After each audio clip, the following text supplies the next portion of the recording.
अस्सलाम वालेकुम। उम्मीद है आप सब लोग खैर आफियत से होंगे।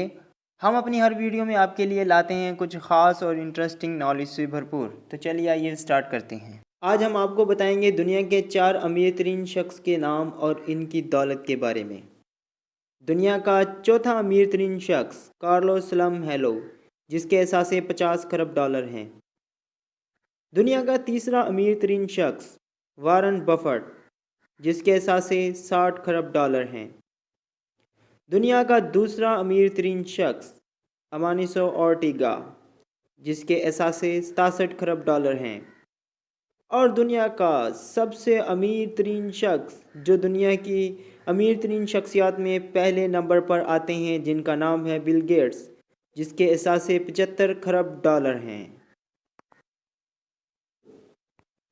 Thanks for watching. अगर आपको हमारी ये वीडियो पसंद आए तो लाइक और शेयर करना मत भूलें, और मज़ीद नॉलेज से भरपूर वीडियोस हासिल करने के लिए हमारा चैनल ज़रूर सब्सक्राइब करें। शुक्रिया।